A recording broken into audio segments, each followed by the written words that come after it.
I actually got back several weeks ago, and the good news is that I was able to finish the next book during the sabbatical. So that was a big weight off my shoulders, and that'll be out in June of 22.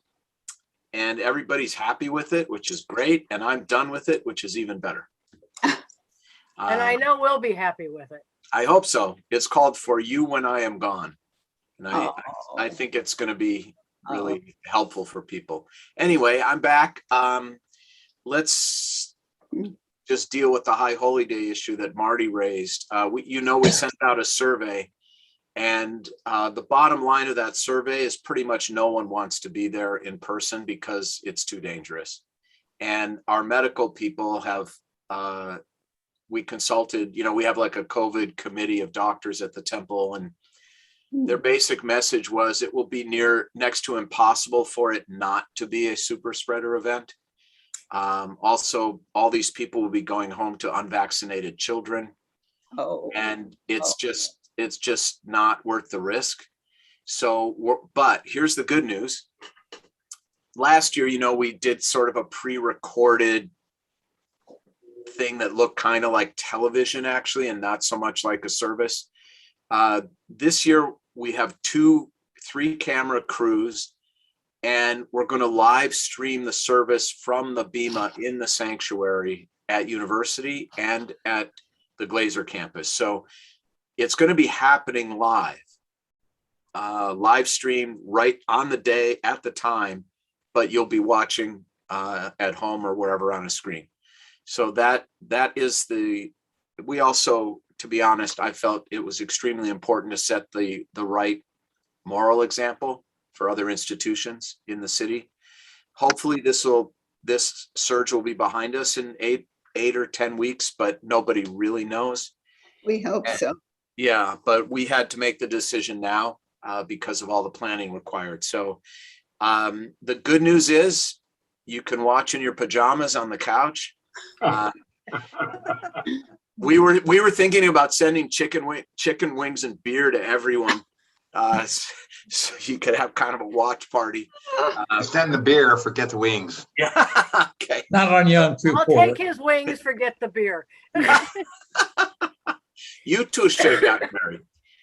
So that's just the truth of it. The survey was really overwhelming in its response. So it's pretty clear. And the doctors were very clear also. There's just no way to do it safely, especially with singing. And, just imagine blowing a shofar in that environment.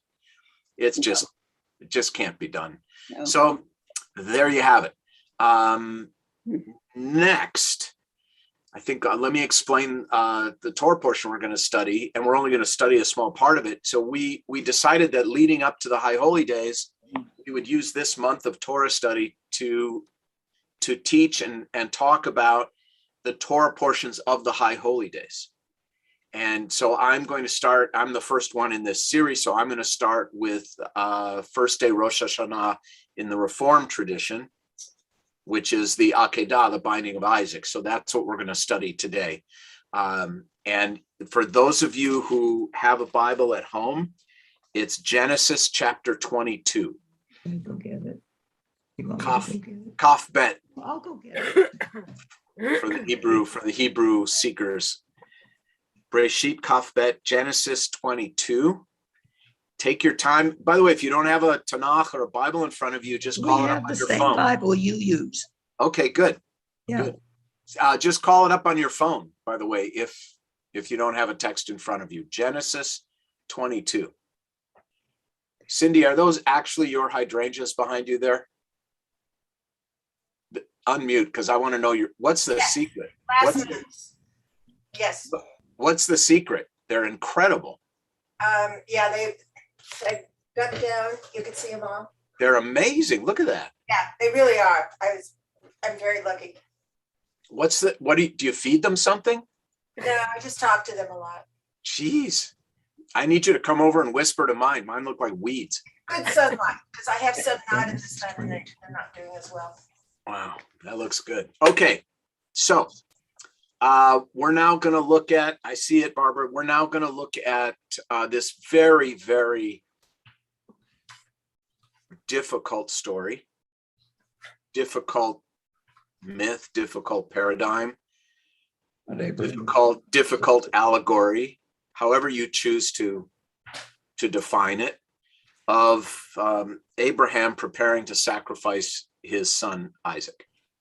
And I know everyone, pretty much everyone I know, knows the story, but we're going to read through it. It's very brief. It's amazing the impact that, basically, I don't know, let's say 12 verses, 13, 14. Okay, let's go 14 verses of Torah. It is amazing the impact that just 14 verses have had on Jewish theology and on Jews. So let's begin with the blessing, which I think most of you know, but if not, it starts the way they all start, and then it ends with la'asok b'divrei Torah. Okay, so everyone should be on mute, because if we all read together unmuted, it's impossible. So please make sure you're muted.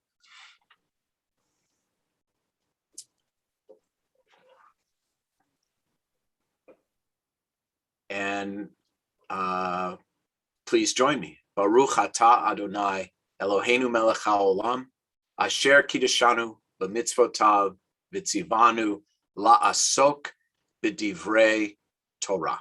Okay.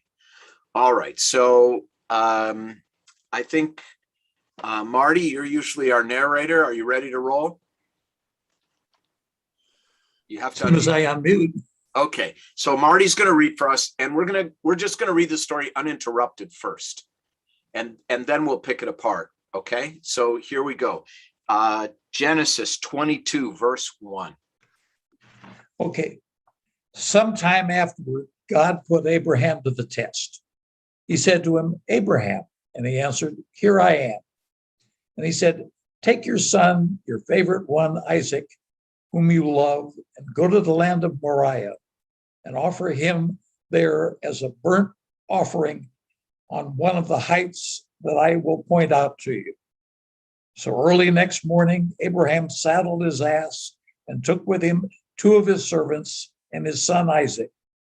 He split the wood for the burnt offering, and he set out for the place on which God had told him. On the 3rd day, Abraham looked up and saw the place from afar.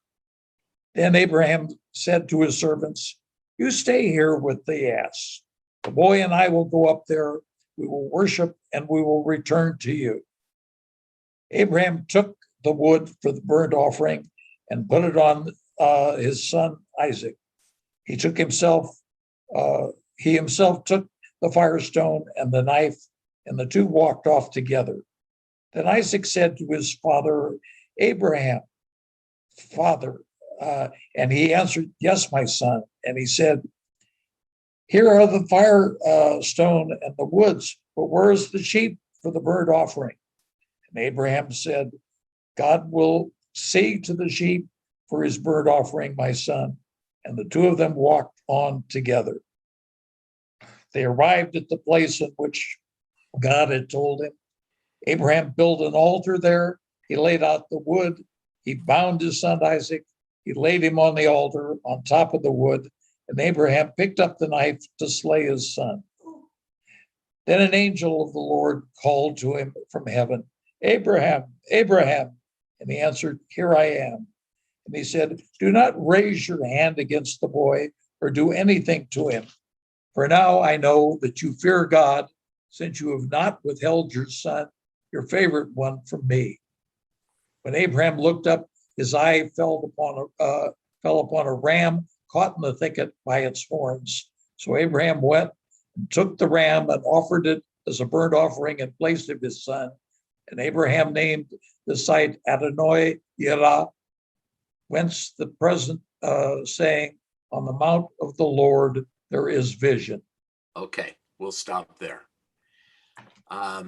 Before I kind of dig into how the rabbis understand this, let me just lay out a few things. It begins with some time afterward, and we really don't know how much time has passed.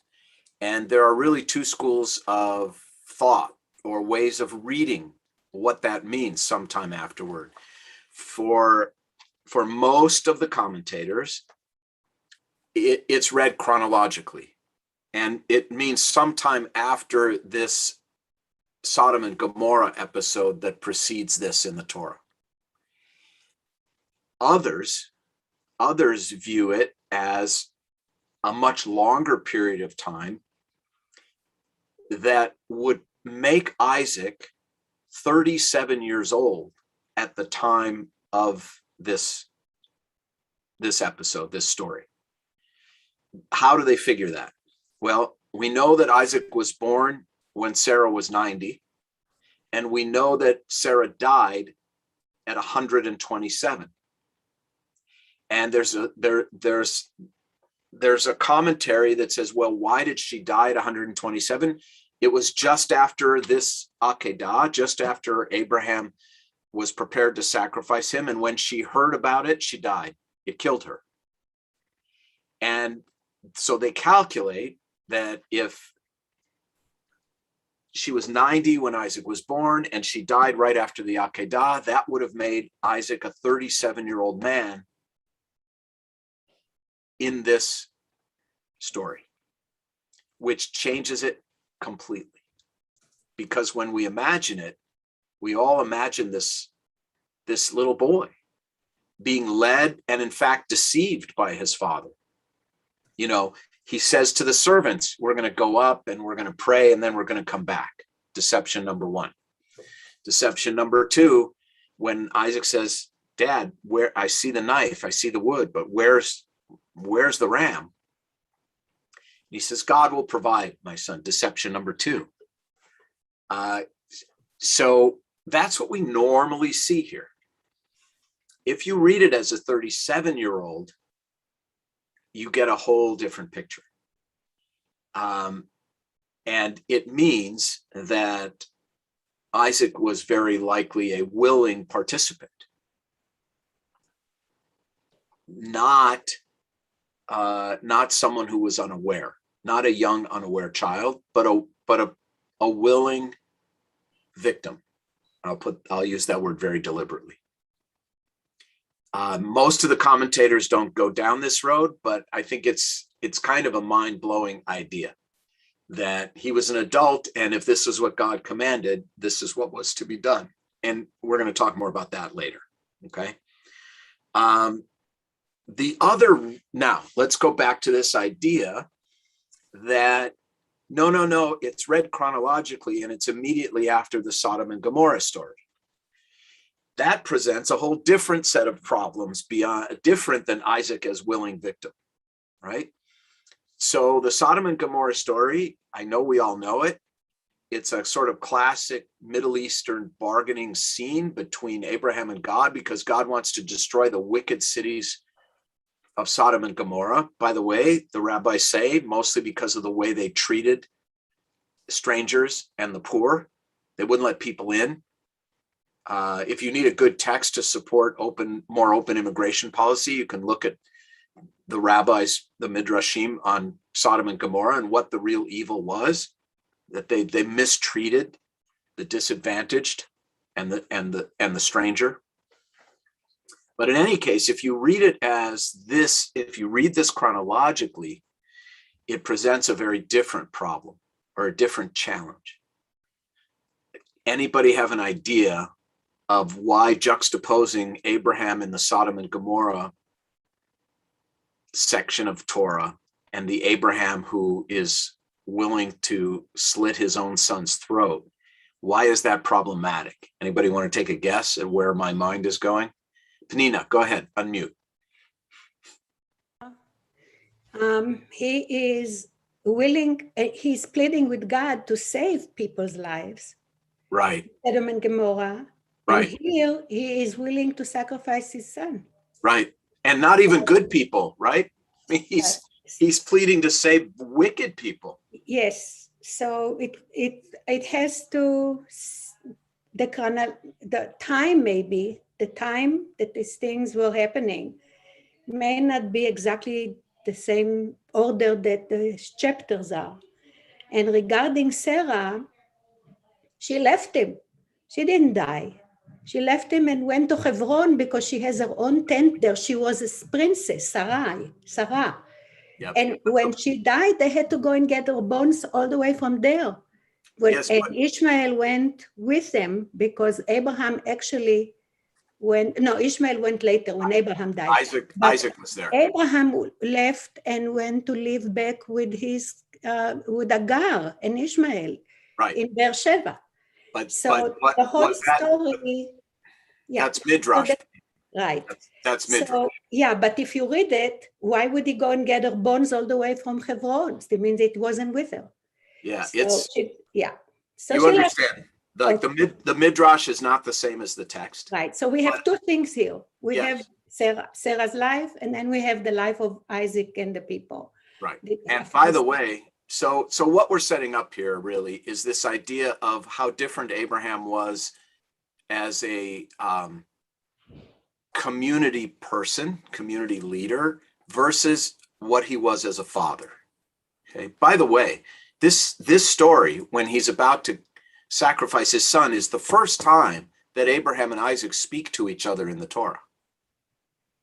And after this episode, for very understandable reasons, they never see each other again until Abraham's funeral and burial.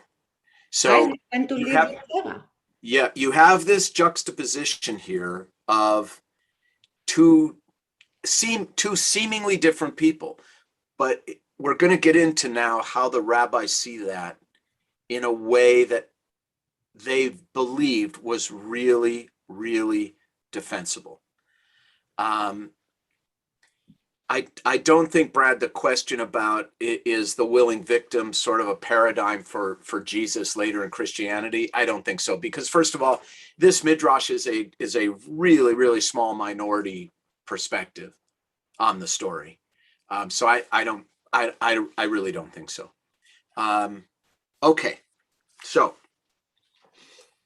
I want to get into one more thing and then see if we can deal with these two seemingly different Abrahams, who the rabbis are going to contend are really one person. But I want to talk about punctuation for a moment. Remember I said that Abraham deceived Isaac twice? Well, Rashi, who was a medieval French commentator, probably the greatest, or at least the most prolific commentator of Torah. Let's take a look at verse 7. Okay. Then Isaac said to his father, Abraham, Father. And he answered, Yes, my son. And he said, Here are the firestone and the wood, but where's the sheep for the burnt offering? Now, verse 8. And Abraham said, God will see to the sheep for his burnt offering, comma, my son. Now, there are no commas in the Torah. There's no punctuation in the Torah. But Rashi understands that comma to mean that this is the point at which Abraham reveals to Isaac that he's going to be the sacrifice. So let me read it the way Rashi would read it. Rashi would read it, God will see to the sheep for his burnt offering, my son. It's you. Okay. And I offer to you not because I expect you to embrace it, but just to give us, this is a really good example of how punctuation, how we choose to punctuate a text can make a tremendous difference, right? It's like that book, Eats, Shoots, and Leaves. Remember that?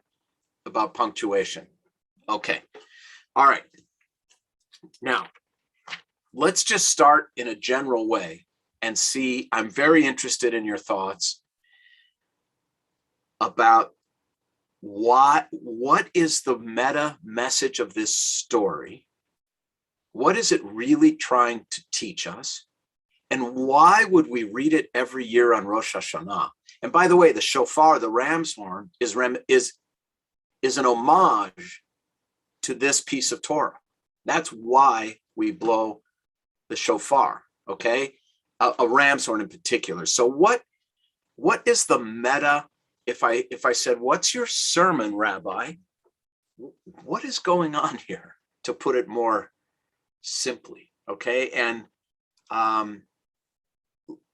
Oh, Susan, you've joined us. Go ahead, unmute. Well, we're dealing with death on Yom Kippur. But this is on Rosh Hashanah. Oh, but it will lead to Yom Kippur. Yes, true. wouldn't it? And some of it is what the shofar would be, a herald to look into your soul, because in 10 days, you're gonna be standing before the gates. And So in other words, your point is this Torah portion is meant to force us to contemplate our own deaths during yes, the high holy days, yes, so that we take our lives more seriously. could be. I mean, that's, Yeah. Yeah. Hey, there's no wrong answer to this. I think they're probably a Yeah. Okay. Penina, what do you think the sermon is? I think that every chapter is teaching us something. And this was the stepstone that we are not going to do what the other people in Ur Kasdim did, which sacrificed human. Right. So it's an To the dark. anti-pagan message. Absolutely. And the fact that he chose the ram is because later we are beginning with the life of a shepherd. This is also was dear to Abraham. I mean, the sheep and the rams, all this life thing was something also dear. So to give something like that was just as good. And instead of human sacrifices. And the 10 Commandments, which teaches us lo tirtzach, came later to actually make it a law. But he came and left Ur Kasdim because of all this garbage that was going on there.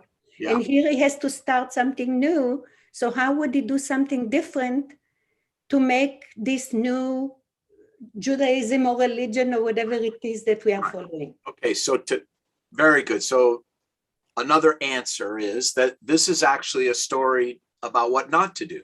Exactly. Right? That we don't sacrifice our children to Moloch like pagans. All right.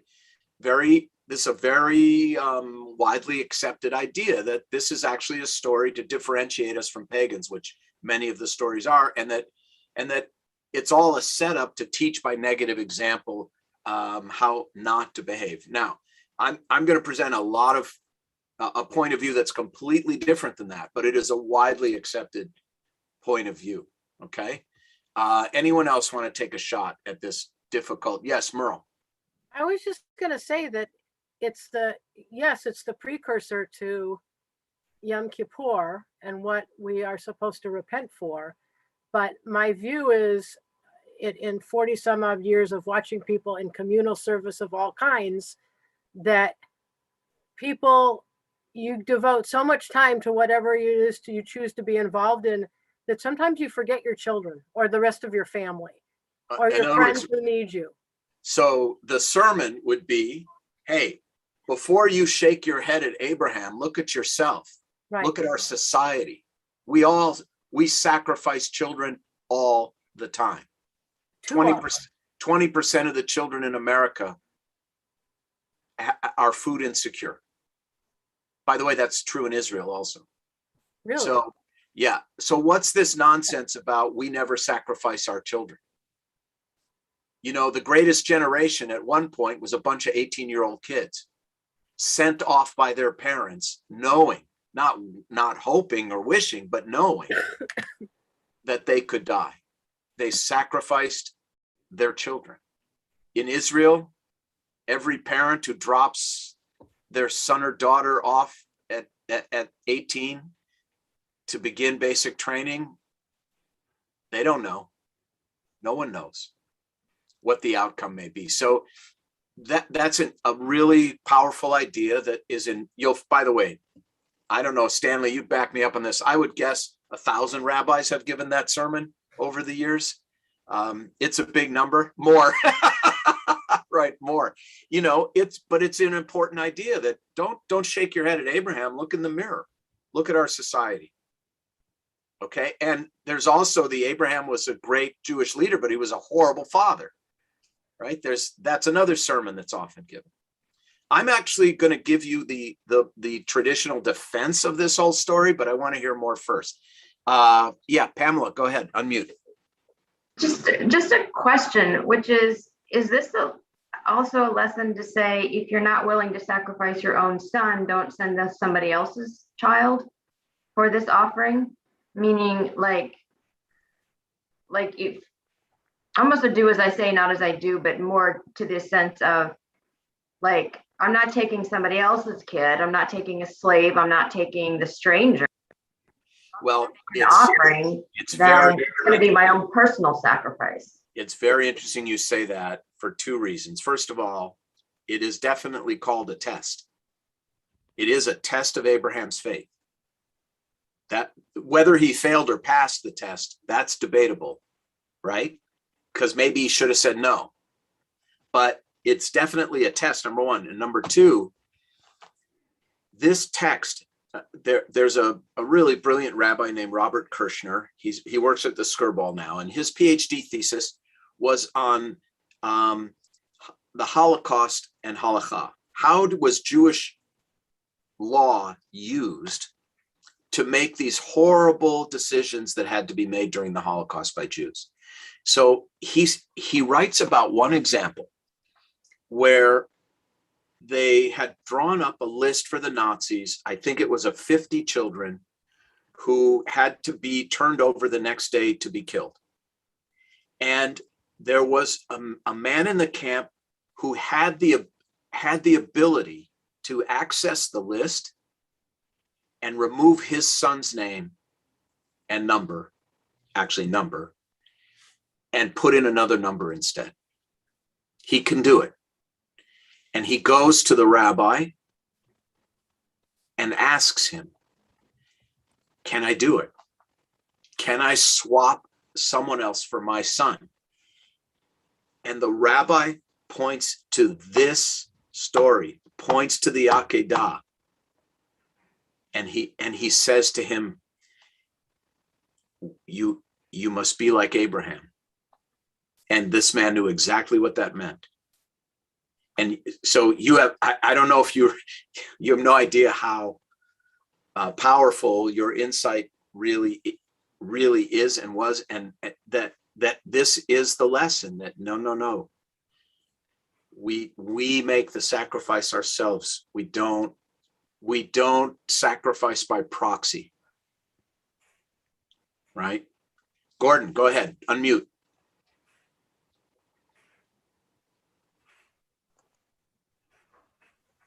Found a goat.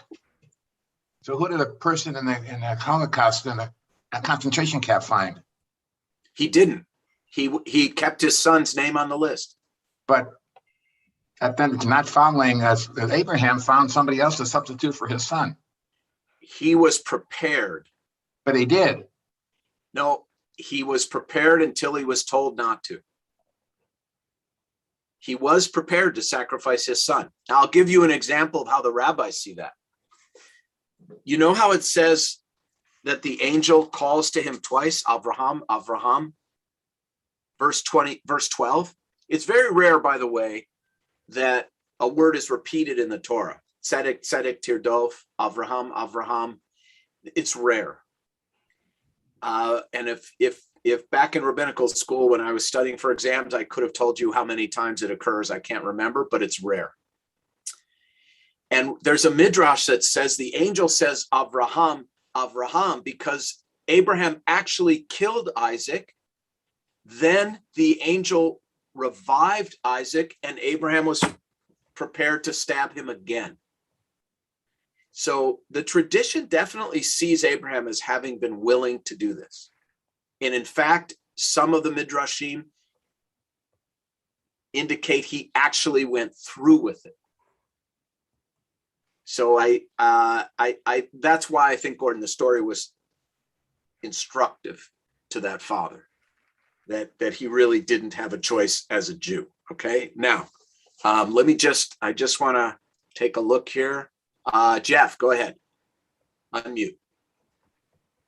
You have to juxtapose that point to the fact that it's been told to him that his son would be the figurehead for a great nation, that through his children, and this one in particular, the entire Israelite population would Right. grow.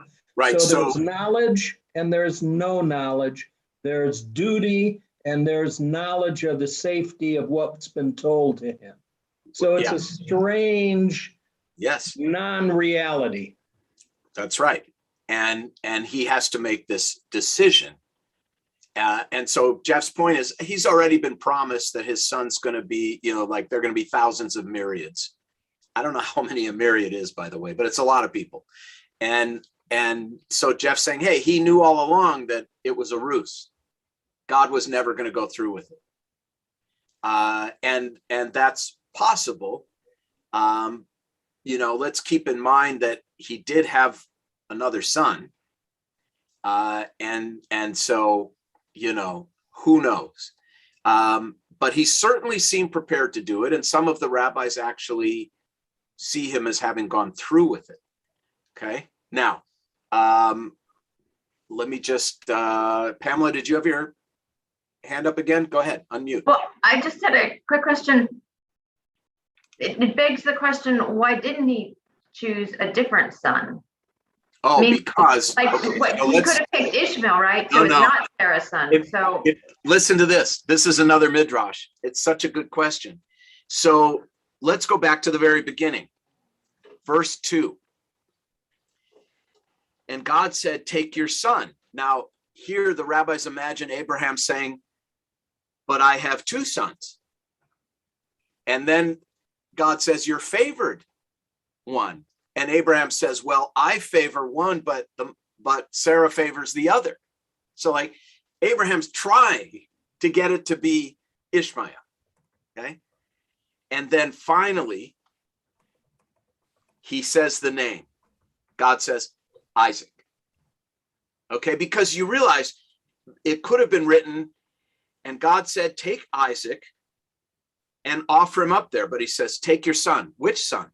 Your favored one. They're each favored by a different parent. Isaac, whom you love. So he did try. He tried. But this is clearly a tension that's being created by asking Abraham to sacrifice what is most dear to him in his life. And his future. And his future, right? To Jeff's point, like maybe I'm also sacrificing my future, which is pretty scary. Okay. Stan, did you have Risa? Go ahead. The translation that we heard read out loud says favored. My text, which is the WRJ text, says only one. Take your only one, the one you love. And the words to describe Isaac can be challenged because he's not Abraham's only son.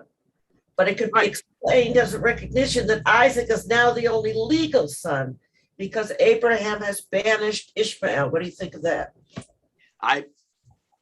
Look, there's no right or wrong because we're talking about midrash. Okay. I'm just telling you that the midrash fills in this conversation between God and Abraham, where Abraham is stalling and trying to get it to be Ishmael. Right. And there's no discussion of the legality of which child. It just is trying to show Abraham's reticence. What's the Hebrew word? For Is which? Favored or only? Yechidcha. Yechidcha, which obviously is singular. You're like your one son. Your But- only son. Yeah, but they were both his son. That's what the rabbis are saying in the midrash. Like Yechidcha could mean Ishmael too. They're sons of different mothers, right? They're each his only son. So how does it translate it as favored? I think it's Asher Haftarah. I mean, I think that's how they get the idea. I really think that's it. Okay. Right? Because they're both his only son. But he sent Hagar and Ishmael to the desert, so they weren't there anymore. It doesn't. You listen. Let's talk about midrash, guys. We have to understand that midrash disregards the facts of the text. Okay, midrash disregards the facts of Torah. They're folk tales. They're meant to fill in details that Torah does not have, right? So, you know, like, for example, that whole story of Abraham smashing the idols, that's not in the Torah. It's Midrash. So it's a whole separate genre of literature trying to help us understand the psyche of the characters of the Torah. But it's not a history book. Okay, Brad, go ahead. Well, I want to come back to the test because this is the first of many tests. It's actually the most seventh. Most of which we fail. And the reason we fail is that we can't make the leap of faith that Abraham Right. is able to. Yeah. By the way, the rabbis say, Brad, this is Abraham's seventh test. Ah. And that it's so dramatic because the previous 6 were not so impressive. Okay. Now, I want to have time for this point of view and for you to explore it with me. Let's now talk about how traditional Judaism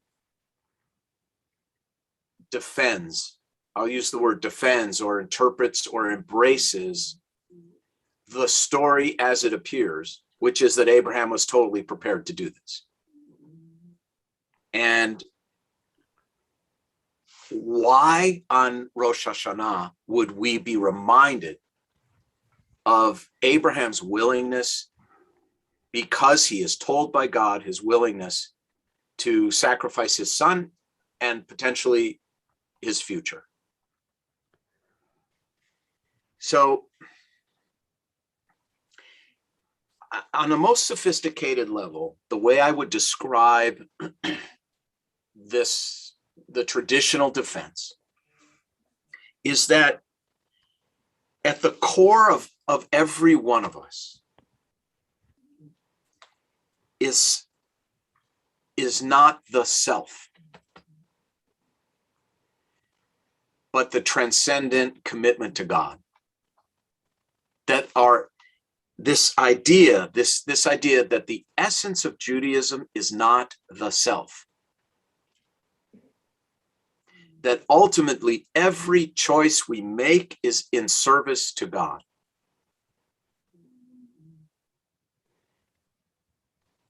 And that's why this story is seen as admirable by the tradition, by some of the tradition.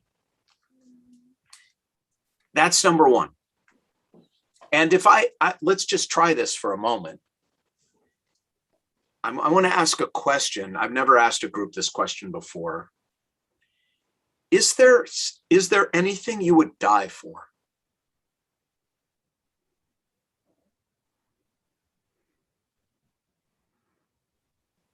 Usually, Go ahead, Susan. children. You would die for your children. Yes. But people also send their children off to die for ideals, right? Yes. So you're in essence, you are willing to have your children die for the sake of an ideal. It might be to defeat the Nazis, is my point.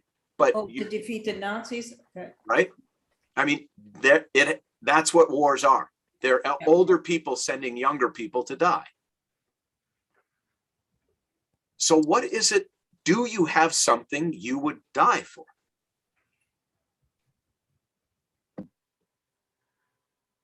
Go ahead, Merle.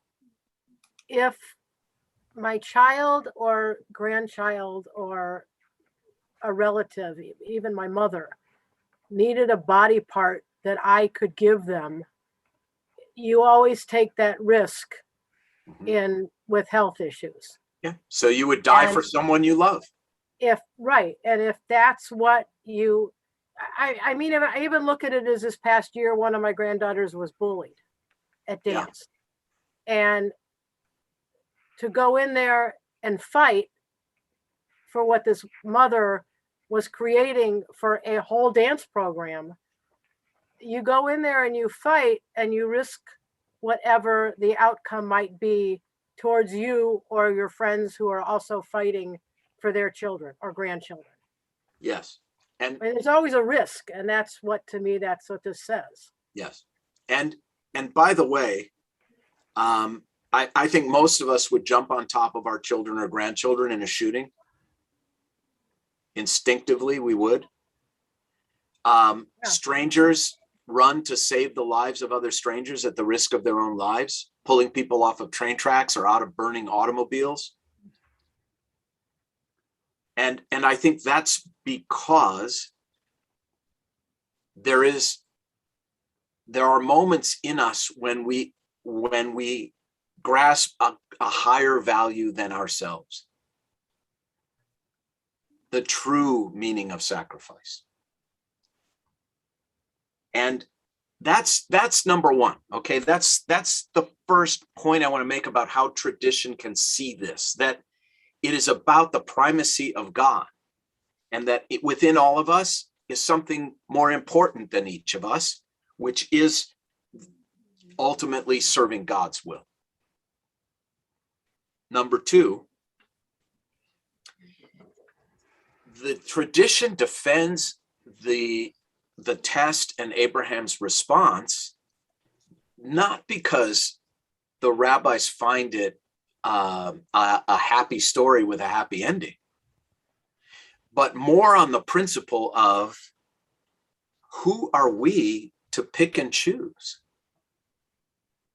Who are we to say that God's commandment here is immoral and God's commandment over there is moral, and therefore we will not follow this one, but we will follow that? This fear that once you start picking and choosing, it just leads to chaos. And you can see from an Orthodox perspective how one could hold that point of view, right? That the problem is with our lack of understanding, not with God's will. God's will is pure, perfect, right? We're the ones, because we're only human, who sometimes lack understanding, and we need to obey nevertheless, right? This is like when you told your kids when they were young, because I said so, right? That was my father's my father had two parenting techniques: because I said so, and stop crying or I'll really give you something to cry about. Okay, so that was it. That was his parenting book. Because I said so. Okay, and we don't get to decide, because if we get to decide, the whole system comes tumbling down. And this is where Reform Judaism is why it's so reviled by Orthodoxy, because we do pick and choose. We do say, yeah, we understand the Torah says homosexuals should be stoned to death, but it's just wrong. The reason this story was connected to Rosh Hashanah is to demonstrate that we don't have that choice. We shouldn't have that choice. We shouldn't make that choice. And that God's will, everything is subordinated to God's will. Now, I would never give that sermon, but I'm trying to help us understand this other perspective. And finally, I would say that as much as this story shocks us, it's not by any means a unique story for Jews. We already talked about how this story informed a decision during the Holocaust. But martyrology is a very, very powerful and almost omnipresent aspect of Judaism. This year, for those of you who are Wilshire Boulevard Temple people for years, this year we're going to use the new Machzor, the new High Holy Day prayer books, and it has in it something called the martyrology, which is a brief part of the service where we recognize the death of 10 sages who were martyred because they were studying Torah, and we recognize other martyrs who have died for Judaism. You know, during the Crusades, whole families, like husbands, put their wives and children to death and then killed themselves so that they wouldn't be raped and then burned at the stake. This is not as unique. This is not unique at all, this story. And there's this idea that it was put in there to demonstrate yet again that Judaism has ultimate values, and some of them are worth dying for. And that's pretty tough talk, but that is there for sure, without a doubt. And that's where the tradition comes down on this. I can tell you personally where I come down on it. I come down at it as much like Penina began, as a story about how not to behave. But I do understand the tradition upholding Abraham as laudable, honorable, as subordinating the self to the will of God. It's that sort of leap of faith, which is actually a Christian notion, but it's very similar to that idea. And we each have to decide for ourselves how we feel about this story. So let me open it up for comments now. Penina, go ahead. Unmute though. Okay, so what happened to the sentence, כל מי שהציל נפש אחת כאילו הציל עולם ומלואו? Okay, so what Penina is saying is, what about into the picture? What about this idea that if you save a single life, you save the entire world, right? No doubt about it, it's there. However, and you are allowed to ignore almost any mitzvah in order to save a life in Judaism. However, there are three you are not allowed to transgress. You are not allowed to ignore. You have to let the person die. So it's both. What are those three? I know you're wondering. What are the three cases in which you are not allowed to violate a commandment in order to save someone's life? Okay. The first is public apostasy, converting to another religion in public, setting that bad example. Okay. If, for example, the Nazis came to my house and dragged me out to the public square and said, Rabbi Leder, you have to convert to Christianity or we're going to kill you, I have to take the bullet, according to Jewish law. Okay. And the second is committing murder. If someone puts a gun to my head and says, Steve, you have to shoot your wife or we're going to shoot you, or you have to shoot this stranger or we're going to shoot you, I have to take the bullet. Okay. And the last is if someone puts a gun to my head and says, Steve, you need to commit this list of sexual crimes, you have to rape this person, you have to sodomize this person, I have to take the bullet. So, Penina, it's both. There are limits. In other words, there are ultimate values in Judaism that are more important than our lives. That's really what this story is coming to say. That's really what Abraham is an example of. And for most of us, as crazy as it sounds when I say that, most of us have such a value. Most of us have such a value. Most of us do have something we would die for. It's just not God speaking out of a cloud telling us it's a different value, of course. But this is the essence of what this story is really, really trying to portray. This ultimate value to which the self must be subordinated. Anyone else have a reaction? Yeah, Claudia, go ahead, unmute. Well, it doesn't sound so crazy because as someone who likes to plan for worst case scenarios, I've actually given this a lot of thought when I decided to become a Jew. I really have. When Claudia became a Jew, she ceased to be a happy Italian. Okay. That's what happened. Okay. I did ask myself the question. That's the joke about Italians. They're happy Jews. Thank you very much, Steve. I'm a lot more neurotic than I used to be. You're welcome. Actually, I'm not, but I really have seriously asked my question. Like, say you find yourself in a situation that you are called to declare, that you are a Jew for whatever reason, it would put you in danger. Daniel Pearl. Right. Would you do it? And at the beginning, I struggled a lot with this, self-preservation. And there is a case, I think, to be made in the Torah or in the Talmud that, in times of dangers, you don't necessarily reveal yourself, right? Correct. So Correct. take some comfort in that.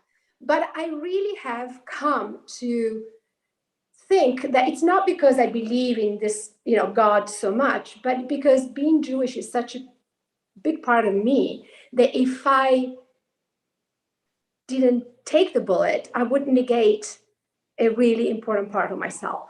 So, Yes. of course, you can't answer that unless you find yourself in it. So maybe I would run for the exit, Well, but I think I had a serious thought about it once, which I'll share with you guys. And Amanda, thank you for your note. There's been one time in my life when I considered dying for something that I didn't have to die for. It was, I don't know how many years ago now, maybe 10, 12, whenever Ahmadinejad was the president of Iran. And, that guy is a absolute Jew hater with, he and the Ayatollah had a finger on the button toward Israel. And Ahmadinejad came to New York to speak to the UN, and he asked to meet with 5 American rabbis. He wanted to meet with a group of rabbis. And I was asked to be one of the 5. And the only reason I thought about saying yes, I said no, because I just didn't want to give any legitimacy to that guy. But this is true. For a brief moment, I thought about, what if I was asked to meet with Hitler before 6 million people had been murdered and I killed him? I mean, I certainly would have been dead too, but I might have saved 6 million lives. It's like a 5-year-old superhero fantasy. And I thought, what if I went and took the meeting and figured out a way to kill him? I'd be in jail or dead for sure, but maybe I'd save 6 million Israelis from nuclear war. I literally had that thought in my head. And when I started really thinking about how impossible it would be to do, and that, by the way, I've never fired a gun at that point in my life ever, so I would screw it up for sure. I obviously didn't do it, but I did have this brief thought, like, who wouldn't have taken Hitler out at the cost of their own life if they could have? I think any one of us on this Zoom would have done it. So, right, it's the categorical imperative. That's exactly right. That's exactly right. So, I think we all have something we would die for. Now, that's a pretty dramatic way to end a Torah study session, so I don't want to end that way. I want to end a different way, which is, rather than thinking about this story when you hear it chanted on Rosh Hashanah, rather than thinking about what would I die for, I'd like to suggest that you flip the question. And instead of asking, what as a Jew would I die for? Ask yourself, what should I live for? What as a Jew should I live for? What value should I make most important? And not even as a Jew, as a human being. Not what should I die for? What should I live for? To what should all other things be less important? To what should all other things and ideas and efforts be subordinate? And that doesn't mean you can't have other important things in your life, but in your hierarchy of value, what are you living for? Or who are you living for? Which is, I think, an even more powerful question than who or what would you die for. So let's turn the Akedah inside out, upside down, and let its power ask a different question. That's my best shot, ladies and gentlemen. By the way, we're in person for services tonight at the Irmis campus outside. It's going to be super safe. And it's going to be a beautiful service. And it's going to be one of those times when everyone from university and Wilshire and all the rabbis and Kansas, we're all going to be together. So I hope you'll join us. Okay. I really am so happy to see all of you. And Samantha will let you know when I'm teaching next. It's pretty soon. So I'll see you all again soon. Okay. Shalom. Shabbat shalom. Thank you, everyone. Rabbi. Thank you. Shabbat shalom. Thank you. Thank See you, you Rabbi. later. You're welcome. See you. Shabbat shalom. Shabbat See you. shalom. See you in shul. See you in shul. Bye. Bye. Shabbat shalom.